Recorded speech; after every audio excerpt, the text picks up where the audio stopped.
Media के लिए बहुत ही बुरी खबर है, जिसको सुनने के बाद शायद उनको नींद नहीं आएगी और हो सकता है कि उन्हें इसके बारे में पता हो, बस जानबूझकर वो दिखाना नहीं चाहते हो। बिल्कुल ऐसा ही हो सकता है, क्योंकि अगर वो खबर दिखाएंगे तो उनका प्रोपेगेंडा कैसे चलेगा और कैसे वो आका की जी हुजूरी करने में मशगूल हो पाएंगे, उनका पर्दाफाश जो हो जाएगा। लेकिन जिस वक्त भारत में पूर्वोत्तर से लेकर दक्षिण और उत्तर भारत तक मदरसों के वजूद को लेकर बहस छिड़ी हुई है, उनके वजूद को मिटाने की कोशिशें की जा रही हैं। असम में कथित रूप से अवैध गतिविधियों में शामिल लोगों को संरक्षण देने के आरोप में मदरसों को एक के बाद एक तोड़ दिया गया। यूपी में निजी खर्चों पर संचालित मदरसों के सर्वे का आदेश जारी हो चुका है, फरमान दिया जा चुका है, जिसको लेकर हंगामा मचा हुआ है। जमीयत उलमाए हिंद ने मदरसा संचालकों के साथ मीटिंग की और सर्वे प्रक्रिया की मंशा पर सीधा सवाल उठाए।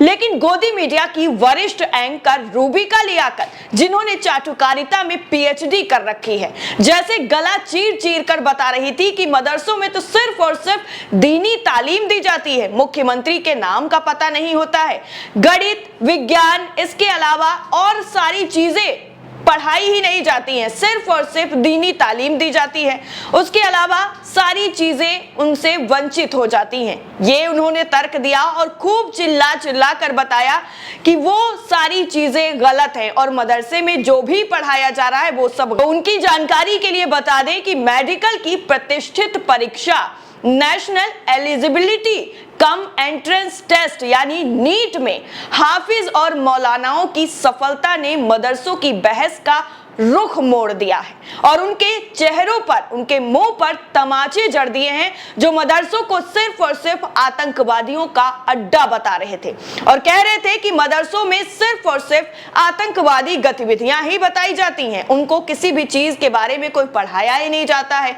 ना उनको हिंदी पढ़ाई जाती है, ना उनको अंग्रेजी पढ़ाई जाती है, ना उनको साइंस पढ़ाई जाती है और ना ही उनको गणित पढ़ाया जाता है। पढ़ाया जाता है तो सिर्फ और सिर्फ नफरत करना और दीनी तालीम दी जाती है, जिससे वो आगे चलकर आतंकवादी बन जाएं।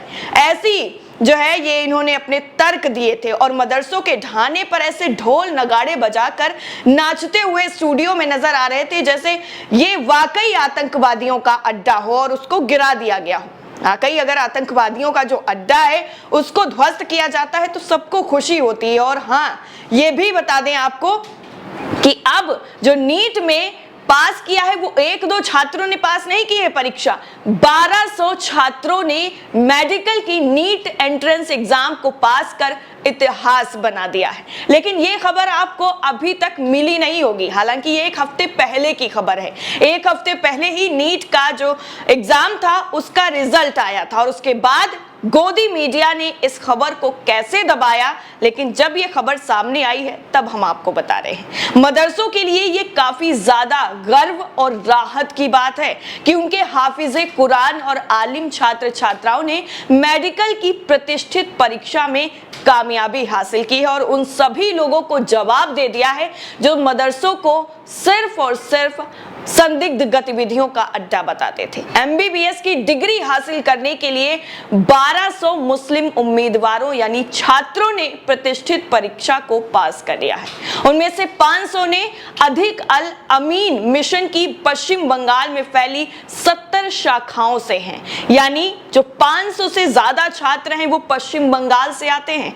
ये वही पश्चिम बंगाल है जहां के मदरसों को लेकर, जहां की शिक्षा को लेकर, जहां की सरकार को लेकर सत्ताधारी पार्टी उनको घेरने में लगी रहती है और बताती है कि वहां पर मुस्लिमों को ज्यादा जो है राहत दी जाती है ममता बनर्जी की तरफ से और हर तरह से उन्हें घेरने की कोशिश की जाती है। लेकिन उसी पश्चिम बंगाल ने अब मुंह तोड़ जवाब दिया है उन सभी लोगों को जो पश्चिम बंगाल में शिक्षा व्यवस्था पर, मदरसों पर सवाल उठा रहे थे। और आपको बता दें कि 70 शाखाएं जो हैं वो पश्चिम बंगाल में हैं। उन्हीं में से ये 500 से ज्यादा जो बच्चे हैं, छात्र हैं, मौलाना हैं, उन्होंने नीट की परीक्षा को पास किया है। 250 से अधिक उम्मीदवार अजमल फाउंडेशन के कोचिंग संस्थान से हैं और लगभग 450 शाहीन समूह के संस्थानों में से। इनमें से ज्यादातर छात्र जो हैं वो आर्थिक रूप से कमजोर पृष्ठभूमि से हैं, यानी ये वो सभी छात्र हैं जो मदरसों में पढ़ रहे हैं जिनका आर्थिक बैकग्राउंड अच्छा नहीं है, उनके पास इतना पैसा नहीं है कि वो प्राइवेट स्कूल में जाकर अच्छी शिक्षा ले सके, इसलिए उन्होंने मदरसों का रुख किया और अपनी मेहनत और लगन से उन्होंने नीट परीक्षा को क्रैक कर दिया है और अपना दाखिला MBBS के लिए ले लिया है।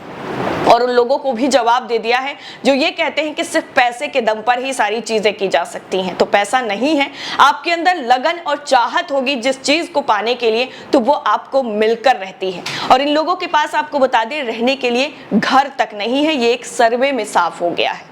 उनमें से कई मदरसों में पढ़ रहे हैं बच्चे और उनमें से कई हाफिज़े कुरान हैं जो कुरान जो है दिल से सीखते हैं और उसके साथ साथ दुनियावी चीज़ों को भी सीखने का हौसला रखते हैं और उसको पूरा भी करते हैं। शाहीन एजुकेशनल ग्रुप के संस्थानों में पढ़ने वाले 4 हाफिजों ने अच्छी रैंक के साथ नीट क्वालिफाई किया है और ये कोई पहला मौका नहीं है जब दीनी तालीम हासिल करने वाले छात्राओं ने मॉडर्न एजुकेशन की कृषि प्रतियोगी परीक्षा में सफलता हासिल की है। लेकिन आपसे ये खबरें छुपा इसलिए दी जाती हैं क्योंकि जो प्रोपेगेंडा असल का है और आका की तारीफ में जी हुजूरी करने का है वो फिर पूरा नहीं हो पाएगा, इसलिए आप तक ये खबरें नहीं पहुंचती हैं। इसी साल आपको बता दें देश की सबसे प्रतिष्ठित परीक्षा संघ लोक सेवा आयोग में हैदराबाद के डॉक्टर मुस्तफा ने कामयाबी पाई थी। हावड़ा में स्थित अल अमीन मिशन को लगभग 3500 डॉक्टरों यानी MBBS और BDS के साथ साथ 3000 इंजीनियरों के साथ साथ बड़ी संख्या में शोधकर्ताओं,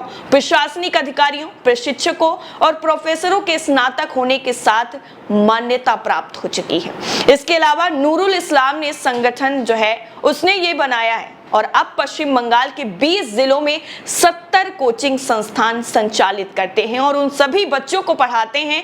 दीनी तालीम के अलावा दुनियावी तालीम है वो भी देते हैं। संगठन में लगभग 3000 प्रोफेसर और गैर शिक्षण कर्मचारी शामिल हैं जो 17,000 आवासीय छात्रों को पढ़ाते हैं, यानी आसपास के ही हैं। और जो आर्थिक रूप से कमजोर हैं, बाहर से भी पढ़ने के लिए आते हैं, तो उनको भी तालीम वहां पर दी जाती है। यानी 17,000 कुल मिलाकर छात्र हैं जिनको पढ़ाया जाता है। शाहीन ग्रुप के हाफिज ने नीट में 680 अंक हासिल किए हैं। बेंगलुरु में मीडिया कर्मियों को संबोधित करते हुए कादिर जो हैं, जो मदरसे को देख रेख जो करते हैं मदरसे की, उन्होंने बताया है कि देश में मदरसे के छात्रों को लेकर काफी विवाद चल रहा है।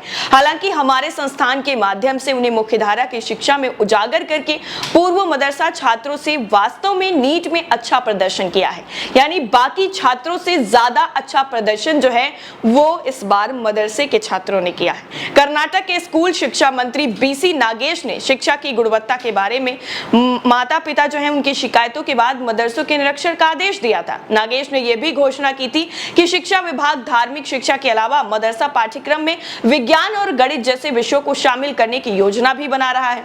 भारत में हर साल आपको बता दें कई प्रतियोगी परीक्षाओं में मदरसा छात्रों की सफलता की दास्तानें सामने आती रहती हैं, चाहे मेडिकल हो, इंजीनियरिंग हो या फिर UPSC सिविल और टॉप 10 यूनिवर्सिटीज में एडमिशन की परीक्षा ही क्यों ना हो।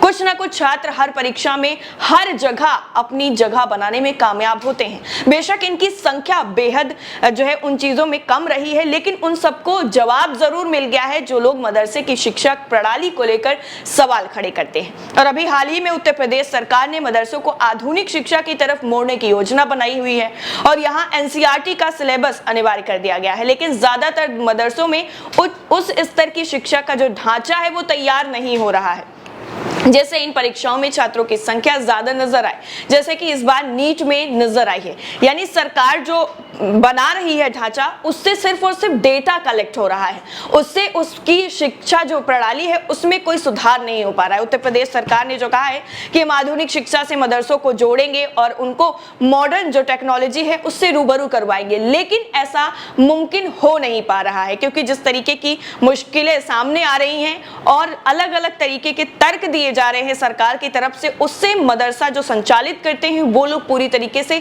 संतुष्ट नहीं है और इसी वजह से अब ये चीजें आगे जाने में मुश्किल पैदा हो रही है। लेकिन नीट की परीक्षा में 1200 छात्रों का कामयाबी हासिल करना और इस वक्त सबसे हॉट मुद्दों में से एक यानी मदरसा, उसको जवाब देना वाकई ये साबित कर देता है कि मदरसों को लेकर सिर्फ और सिर्फ राजनीति के नाम पर जो चीजें की जा रही थी वो बिल्कुल बेबुनियाद है। उनका ना कोई सर है और ना कोई पैर है। बिना सर पैर की ऐसी बातें की गई हैं जो लोगों के दिलों में नफरत फैलाने का काम कर रही हैं और उन सबको जवाब दे दिया है इन 1200 छात्रों ने जो हाफिज कुरान है, जो मौलाना है, जो हाफिज हैं। उन लोगों ने बता दिया है कि मदरसों में भी वही शिक्षा दी जाती है जो बाकी जगहों पर दी जाती है। हालांकि पैसे ना होने की वजह से उन्हें मदरसों का रुख जरूर करना पड़ा है, लेकिन इस पर कोई सवाल नहीं करेगा। इस पर कोई जो है सरकार से सवाल नहीं करेगा और ना कोई मीडिया का एंकर, पत्रकार जो खुद को कहलाते हैं, वो किसी से सवाल करेंगे कि आखिर आर्थिक कमजोरी की वजह से मदरसों में जाने के लिए ये छात्र क्यों मजबूर हैं। इस पूरी रिपोर्ट को लेकर और मदरसे के छात्रों की इस कामयाबी को लेकर आपकी राय क्या है, कमेंट सेक्शन में जरूर बताइएगा। जय हिंद।